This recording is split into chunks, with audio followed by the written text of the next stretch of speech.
नमस्कार और जय हिंद। कैसे हैं आप सब। कॉन्सेप्ट कैप्सूल में आपका स्वागत है। मैं हूं आपकी एजुकेटर शिवांगी। बाहर इतनी तेज बारिश हो रही है, बट अगर मैं आपसे ये चीज कहूं कि इस बार 2026 में मॉनसून काफी कमजोर और वीक है कंपैरेटिवली बाकी सालों के, तो आप बोलेंगे मैम कैसी बातें कर रही हैं, बाहर तो इतने लोग वीडियोस डाल रहे हैं, इतनी बाढ़ आ चुकी है, असम में फ्लड्स आ चुके हैं।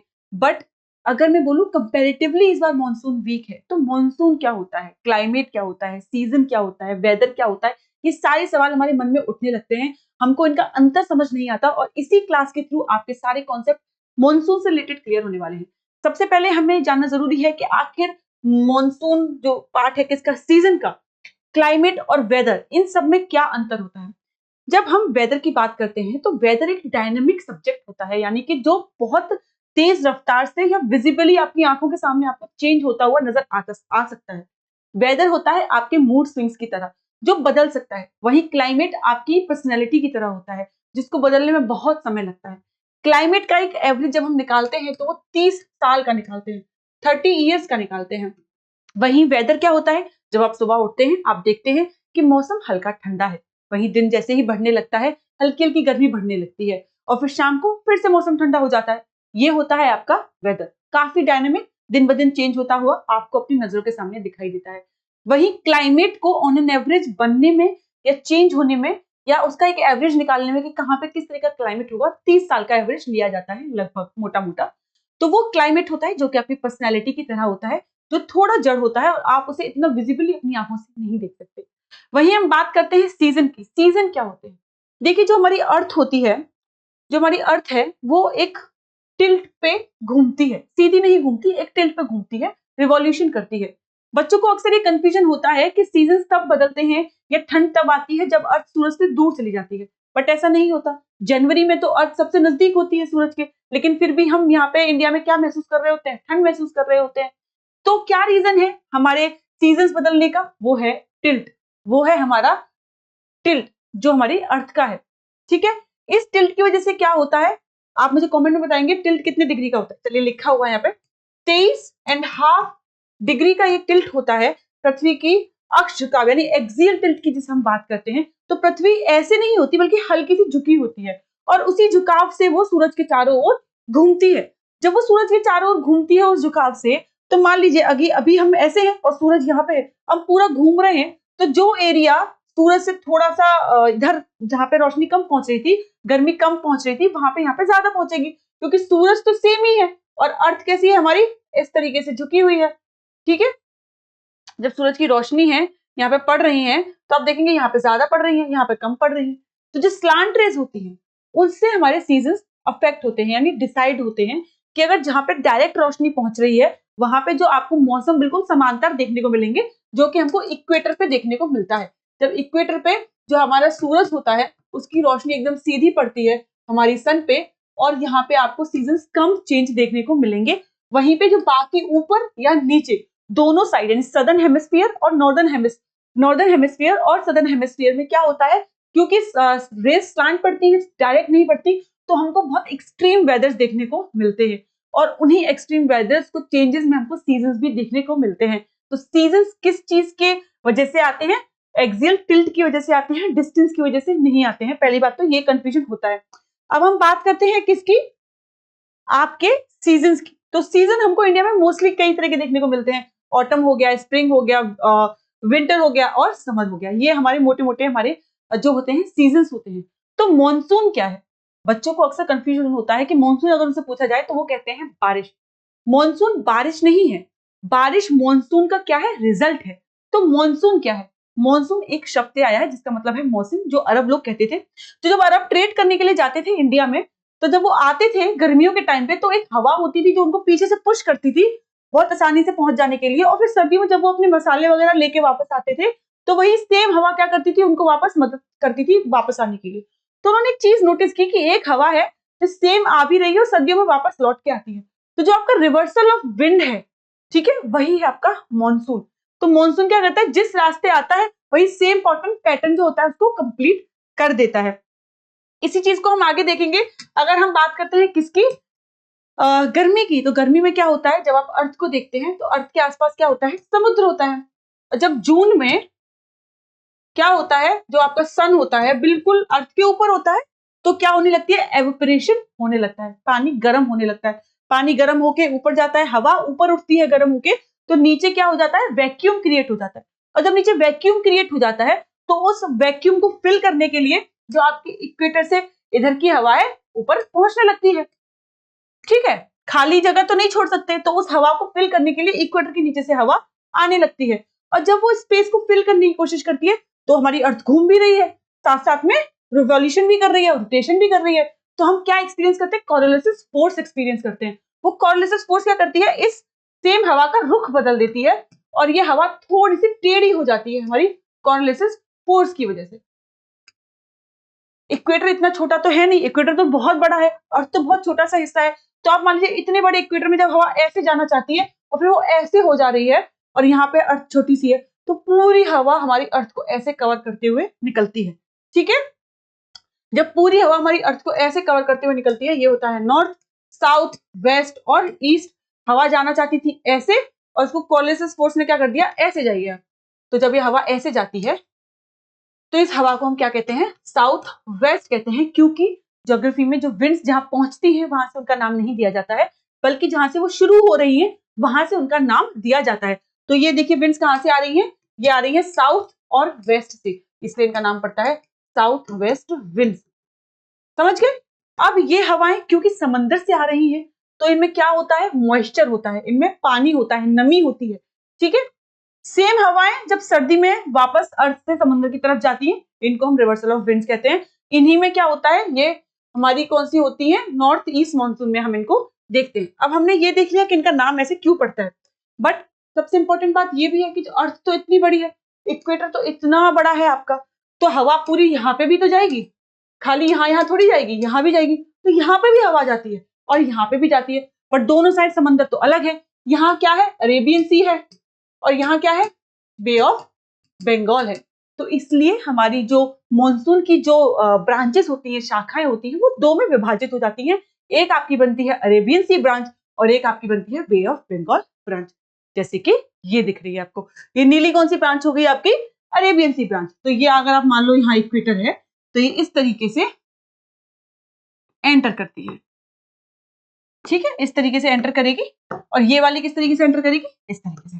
ये आपको दिख रही है ग्रीन, सेम यहाँ से एंटर करती है। अब आप बोलोगे मैम ऐसे कैसे एंटर कर सकती है, यहाँ पे तो हमको बहुत सारे माउंटेन्स देखने को मिलते हैं, कौन, कार्डामन हिल्स हो गई यहाँ पे, नीलगिरी हिल्स होगी, वेस्टर्न घाट्स है यहाँ पे, तो ये डायरेक्टली कैसे जा सकती है, पहाड़ भी तो है इतने ऊंचे ऊंचे, क्योंकि आपका जो फिजियोग्राफी है वो भी तो डिफर करता है, तो करेक्ट है, उससे भी डिफर करता है, तो इसीलिए हम वो भी देखते हैं। बट हमारे लिए सबसे इंपॉर्टेंट क्या है, पहले ये देखते हैं कि दो शाखाएं कौन सी होती है, उनके फीचर्स क्या होते हैं, फिर हम देखेंगे जब वो एंटर करती हैं तो कौन कौन से माउंटेन्स बीच में आते हैं और वो किस तरीके से उन हवाओं को अफेक्ट करते हैं। सबसे पहले बात करते हैं अरब सागर की जो शाखा है, ब्रांच है, ये केरल पश्चिमी घाट से टकराती है। यहाँ पे हमको भारी वर्षा देखने को मिलती है, कौन कौन से इलाकों में, ये आपके लिए इंपॉर्टेंट है, अक्सर पूछा जाता है। केरल, कर्नाटक, गोवा, कोंकण और मुंबई जैसे इलाकों में हमको इस शाखा से बारिश होते हुए नजर आती है। वहीं आगे गुजरात, राजस्थान, पंजाब की ओर ये बढ़ती है, यानी पंजाब में जाके आपको ये जो शाखा है कमजोर दिखाई देगी, क्योंकि वही एक बाल्टी पानी था जो यहाँ से लेके चले थे, अब उस एक बाल्टी को पानी को थोड़ा यहाँ थोड़ा वहां करते करते लास्ट तक पानी नहीं बचता, तो ब्रांच कमजोर हो जाती है। वहीं पे बात करें हम किसकी, बंगाल की खाड़ी शाखा यानी बे ऑफ बंगाल की, तो ये अंडमान सागर से पानी लेके चलती है, बंगाल की खाड़ी से होते हुए उत्तर पूर्व भारत में एंटर करती है। मेघालय की पहाड़ियों यानी कि जैसे हम मौसिनराम और चेरापूंजी में हमको इनकी मैक्सिमम क्या देखने को मिलती है, रेनफॉल देखने को मिलती है। ये हिमालय से टकराकर पश्चिम की ओर मुड़ जाती है, गंगा के मैदानों से होते हुए पंजाब और राजस्थान तक पहुंचती है। तो आपने एक चीज बहुत मजेदार नोटिस की होगी कि पंजाब एंड जो राजस्थान वाला इलाका है वहां पे हमको मैक्सिमम दोनों शाखाओं से थोड़ी थोड़ी बारिश लास्ट के एंड तक पहुंचती हुई दिखाई देती है। वहीं पे हिमालयों की क्या भूमिका रहती है इस पूरे डायनेमिक में, मानसूनी पवनों को उत्तर की ओर जाने से रोकते हैं और पवनें पश्चिम की ओर मुड़कर पूरे उत्तरी भारत में वर्षा कर देती हैं। ये आपको समझ में आ गया होगा। हमने ब्रांचेस और उनके एरियाज पढ़ लिए, अब हम सबसे पहले स्पेसिफिकली पढ़ेंगे साउथ वेस्ट ब्रांच के बारे में, क्योंकि ये हमारे लिए इंपॉर्टेंट है, क्योंकि यहाँ पे हम बहुत सारे डायनेमिक्स देखते हैं। तो ये जब यहाँ से बारिश आती है और एंटर करती है, यहाँ पे हमको छोटा सा गैप देखने को मिलता है नीलगिरी का यहाँ पे हमको गैप देखने को मिलता है। यहीं से टकरा के ये कहाँ पहुंचती है, बेंगलोर पहुंच जाती है इसी स्पेस का यूज करके। ये देखिए आपका वेस्टर्न घाट्स है, आपको देखने को मिल रहा है, ठीक है, कार्डमेंस हिल्स हो गई, अनामली हिल्स हो गई। यहीं पे सबसे पहले ये केरला पहुंचती है, केरला में ये टकराती है किससे, अन्नामलाई हिल से टकराती है और वहां पर बारिश कर देती है और बिल्कुल तर तर तर तर बारिश होती है क्योंकि एकदम न्यूली फ्रेश मॉइस्चर कंटेंट यहाँ पे हमको विंड्स देखने को मिलती है। इसी वजह से जो यहाँ की सॉइल होती है पथरीली हो जाती है, मतलब बिल्कुल झड़ जाती है और लेटराइल सॉइल जो होती है वो बन जाती है, जिसकी वजह से यहाँ पे हमको स्पाइसेस देखने को मिलती है, काजू का उत्पादन देखने को मिलता है, ये सब हमको यहाँ पे देखने को मिलता है। तो इससे हमको ये समझ में आता है कि कैसे जो ज्योग्राफी होती है वो इकोनॉमी को डिस्क्राइब करती है, ठीक है।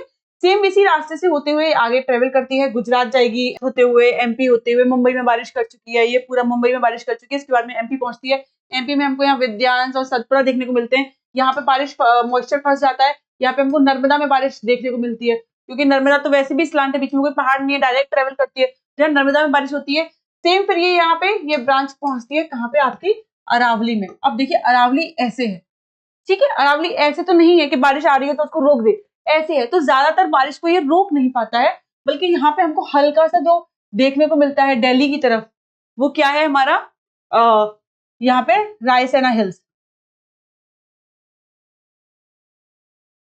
ठीक है, वहां पे हमको थोड़ी बहुत बारिश देखने को मिलती है, बल्कि राजस्थान मोस्टली बारिश को रोक नहीं पाता है। यहाँ तो बिल्कुल बारिश बहुत कम होती है, यहाँ पे थोड़ी बहुत बारिश हमको ज्यादा देखने को मिलती है। सेम यहाँ पंजाब के इलाके में आके मानसून हमारा वीक हो जाता है क्योंकि ऑलमोस्ट इतने सारे पहाड़ों से टकराते हुए आता है।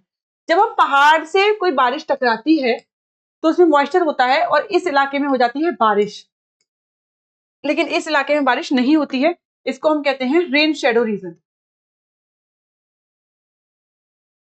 ठीक है, इसको हम रेन शेडो रीजन कहते हैं। तो यहाँ पे मोस्टली हमको सूखा देखने को मिलता है और यहाँ पे हमको बारिश देखने को मिलती है। ऐसे बहुत सारे इलाके हैं जहाँ पे बिल्कुल साइड में ही समुद्र है और फिर एक पहाड़ है और उधर साइड में सूखा पड़ा हुआ है, इधर साइड में बारिश है। अगर मुझे आप कमेंट में बताइए वो ऐसा कौन सा माउंटेन है या कौन सा कंट्री है जहाँ पे हमको ये सेम चीज देखने को मिलती है। तो इससे भी फर्क पड़ता है कि पहाड़ कितना बड़ा है और उससे जो हवा टकरा रही है तो बारिश वहां पे इस साइड हो जा रही है आपके, और इधर रेन शेडो रीजन में कुछ भी नहीं हो पा रहा है, यहाँ पे हमको सूखा देखने को मिलता है। अगर हमने राजस्थान की बात की है तो उसको भी हम आगे देखेंगे राजस्थान के किन इलाकों में हमको ये चीज देखने को मिलती है। बट जैसे कि हमने देखा था नीचे से केरला से एंटर करती है, तमिलनाडु तक नहीं पहुंच पाती, तमिलनाडु क्योंकि रेन शेडो रीजन में आता है, वहां पे बारिश नहीं होती है। तो सबसे पहले हम ऑनसेट ऑफ मानसून देखेंगे, उसी को थोड़ा सा कवर करते हैं। सबसे पहले 1 जून को हम केरल तट पर देखते हैं मानसून आता है, 5 जून को कर्नाटक तक पहुंच जाता है, फिर ये मुंबई, तेलंगाना, आंध्र प्रदेश, पश्चिम बंगाल होते हुए छत्तीसगढ़, उड़ीसा, बिहार, लास्ट में आप देखोगे 1 से 15 जुलाई तक पश्चिमी राजस्थान, जम्मू कश्मीर, लद्दाख से संपूर्ण भारत में फैल जाता है। वहीं पे जो नॉर्थ ईस्ट से मानसून आ रहा था वो इस तरीके से ट्रेवल करता हुआ आता है और यहाँ पे आपके हिमालय से टकराता है और वहीं उत्तराखंड में बहुत जोरदार बारिश होती है, चेरापूंजी में बहुत जोरदार बारिश होती है, किससे, बे ऑफ बंगाल ब्रांच से। जैसे कि हमने किसकी बात की थी, राजस्थान की बात की थी, ये क्या है, अरावली है। आप देख सकते हो अगर हवा ऐसे आ रही है, अगर अरावली ऐसे होता तो शायद हवा को टकरा के रोक देता और पूरे almost half of the Rajasthan में बारिश हो सकती थी, क्योंकि अरावली भी सीधे ही है और हवा भी सीधी ही आती है। तो क्या होता है, इस इलाके में बारिश नहीं हो पाती है और इस इलाके में हमको मोस्टली बारिश देखने को मिलती है। ये है राजस्थान में, ठीक है। थोड़ा करेक्ट मैप नहीं है बट आपको मैंने एकदम trying to show the presentation of the rainfall, ठीक है। अब हम बात करेंगे रिट्रीटिंग मानसून की, कि जब बारिश हो चुकी है, हमने नॉर्थ ईस्ट से देख लिया, साउथ वेस्ट से देख लिया, बारिश पूरे में जा चुकी, तो अब ये रिट्रीट कैसे करता है, वापस कैसे आता है। तो मानसून की वापसी कब शुरू होती है, 1 सितंबर को शुरू होती है, पश्चिमी राजस्थान से वापसी प्रारंभ होती है। इसलिए मानसून को आरएएस के पर्सपेक्टिव से पढ़ना आपके लिए बहुत इंपॉर्टेंट हो जाता है। सितंबर पंजाब, हरियाणा, दिल्ली से ये वापस आनी शुरू हो जाती है हवा। अक्टूबर मध्य भारत, गुजरात और महाराष्ट्र, अक्टूबर अंत तक कर्नाटक पहुंच जाती है और नवंबर अंत तक केरल से भी पूरी तरीके से निकल जाती हैं। वापसी के समय भूमि ठंडी होने लगती है, जो हमारी जो लैंड है वो कंप्लीट कंपैरेटिवली ठंडी होने लगती है। उत्तर पश्चिम भारत में उच्च दाब बनने लगता है, क्या, हाई प्रेशर बनने लगता है। वर्षा कम हो जाती है, आकाश साफ और आर्द्रता घटती है और हमको अक्टूबर हीट देखने को मिलती है। जैसे आप देखते होंगे गर्मी बढ़ती है, फिर अचानक से बारिश आती है, फिर बहुत ह्यूमिडिटी क्रिएट हो जाती है, अक्टूबर में अचानक से बहुत गर्मी देखने को मिलती है। वो रिट्रीट ऑफ द मॉनसून का असर होता है, जिसको हम अक्टूबर हीट भी कहते हैं। ये है हमारा रिवर्सल ऑफ विंड, इस तरीके से हवाएं वापस आने लगती हैं, ठीक है। ये आपको बे ऑफ बंगाल में रिट्रीट करते हुए दिखाई दे रही है। अब हम बात करते हैं किसकी, नॉर्थ ईस्ट रिट्रीटिंग मानसून की, जो नॉर्थ ईस्ट से रिट्रीट करता है मानसून, तो उसके बारे में देखते हैं। अक्टूबर दिसंबर के अराउंड इनकी दिशा क्या होती है, उत्तर पूर्व दक्षिण पश्चिम में दिशा में चलती है। ये बनती कैसे हैं, उत्तर भारत में जैसे मैंने आपको बताया था हाई प्रेशर क्रिएट होने लगता है, उच्च दाब क्रिएट होने लगता है, हिंद महासागर पर अपेक्षाकृत निम्न दाब बनने लगता है, और जो हवाएं होती हैं वो भूमि से समुद्र की ओर चलने लगती हैं। ये जो जैसे मैंने आपको लास्ट में दिखाया था, कहाँ जा रही है, ये भूमि से समुद्र की ओर जा रही है। ठीक है, अधिकांश भारत में शुष्क मौसम हो जाता है। ये हमको बंगाल की खाड़ी से नमी लेकर चलती है, कहाँ पे, तमिलनाडु, दक्षिण आंध्र प्रदेश, पुडुचेरी, दक्षिण पूर्वी घाट पर वर्षा होती है। और इनके महत्वपूर्ण क्या है, व्हाट इज द इंपॉर्टेंस, क्योंकि यहाँ पे हमको देखने को मिलता है तमिलनाडु में यहाँ पे बारिश हो जाती है। और ये एक वेरी वेरी इंपॉर्टेंट क्वेश्चन कि नॉर्थ ईस्ट से हमको फिर तमिलनाडु में बारिश देखने को मिलती है, लेकिन जब जाते हैं तब बारिश देखने को तमिलनाडु में नहीं मिलती है। तमिलनाडु में लगभग 45-50% वार्षिक वर्षा इसी मानसून के कारण होती है। इसे विंटर मानसून या रिट्रीटिंग मानसून भी कहते हैं। कौन सी ब्रांच होती है, ये नॉर्थ ईस्ट वाली ब्रांच होती है। अब हम बात करते हैं मानसून को प्रभावित करने वाले प्रमुख कारक। जैसा कि मैंने आपको स्टार्टिंग में बताया था कि मैं आपसे कहूं कि कंपैरेटिवली इस बार मानसून वीक है, तो आपको थोड़ा अजीब लग सकता है, बट है। इसका कारण क्या है, इसका कारण है हमारा अल नीनो। क्यों, पूर्वी मध्य प्रशांत यानी कि पैसिफिक ओशियन में समुद्री जल सामान्य से अधिक गर्म होता है। जो साउथ अमेरिका है हमारा, इधर और इधर के बीच में हमको पैसिफिक ओशियन देखने को मिलता है ना, ठीक है, यहाँ पे जो पानी होता है वो कंपैरेटिवली गर्म होने लगता है साउथ अमेरिका और एशिया के बीच में। ठीक है, उसकी वजह से क्या होता है, सामान्य से जब वो अधिक गर्म हो जाता है, भारत में मानसून कमजोर होने लगते हैं, क्योंकि जिस मॉइस्चर को यहाँ से कंटेन कर रहे थे गर्म होने की वजह से वो उतना गर्म नहीं होता, तो इसकी वजह से हमारे मानसून वीक हो जाते हैं। इसकी वजह से हमको सूखा एवं वर्षा की कमी देखने को मिलती है। स्टार्टिंग में बहुत बारिश होगी स्टार्टिंग में, बट उसकी जो लेंथ होती है, ड्यूरेशन होती है, वो कम हो जाती है। वहीं पे लालिना क्या होता है, पूर्वी मध्य प्रशांत में का समुद्री जल सामान्य से अधिक ठंडा हो जाता है, और बिल्कुल इसका ऑपोजिट है ये, बिल्कुल अपोजिट कॉन्सेप्ट है इसका। ये भारत में मानसून अधिक समय मजबूत होने की संभावना रहती है, और सामान्य से अधिक वर्षा हमको कहाँ देखने को मिलती है, लानिना में देखने को मिलती है। अब मेरा आपसे क्वेश्चन है, इन दोनों के एक और नाम है, ठीक है, अल्नीनो को भी एक नाम से जाना जाता है और लानिना को भी एक नाम से जाना जाता है। आप मुझे कॉमेंट सेक्शन में बताइए उनके वो दो नाम क्या है। अगर आपको नहीं पता है तो गूगल करिए और फिर पता करके उसको लिखिए, ठीक है, आप लाइफ टाइम उस चीज को याद रखेंगे। एंसो ये ऑसिलेशन होता है कंप्लीट, जिसको हम क्या कहते हैं, प्रशांत महासागर इन वायुदाब में जब परिवर्तन होने लगता है, और भारतीय मानसून में इसको हम देखते हैं एक मेजर कंट्रोलिंग फैक्टर की तरह। ठीक है, अब हम बात करते हैं इंडियन ओशियन डायपोल की। आईओडी क्या होता है, पॉजिटिव आईओडी क्या होता है, पश्चिम हिंद महासागर जब गर्म हो जाता है और भारत में वर्षा बढ़ने की संभावना बढ़ जाती है पॉजिटिव आईओडी से। नेगेटिव आईओडी क्या होता है, पूर्वी हिंद महासागर गर्म हो जाता है, भारत में वर्षा कम हो जाती है। ये आपका क्या है, एमजे हो, ये इतना इंपॉर्टेंट नहीं है, बट आप इसको देख सकते हैं। सबसे इंपॉर्टेंट क्या है, ब्रेक इन मानसून है। ब्रेक इन मानसून कब आता है, जब जुलाई अगस्त में कुछ दिनों तक वर्षा अचानक बंद हो जाती है या कम हो जाती है, उसको ब्रेक इन मानसून कहते हैं। कारण क्यों होता है, मानसूनी जो हमारा ट्रफ होता है हिमालय की ओर खिसकने लगता है। ठीक है, इसकी वजह से हमको ब्रेक इन मानसून देखने को मिलता है। ठीक है, अभी मेरा आपसे लास्ट में जाते जाते एक क्वेश्चन है, what is the other name for El Nino and La Nina. आप इस सवाल का जवाब मुझे कमेंट सेक्शन में लिखेंगे, और इसी तरह सारे कॉम्प्लेक्स टॉपिक्स को हम इजी भाषा, सही और इजी एग्जांपल्स के साथ आपको समझाने की कोशिश करेंगे, ताकि आपकी आरएएस की जर्नी बहुत स्मूथ और आसान हो जाए। इसी के साथ दृष्टि आरएएस से जुड़े रहने के लिए आपका धन्यवाद। जय हिंद। अब एग्जाम की तैयारी को और बेहतर करने के लिए हमारे चैनल को लाइक, शेयर और सब्सक्राइब करना ना भूलें।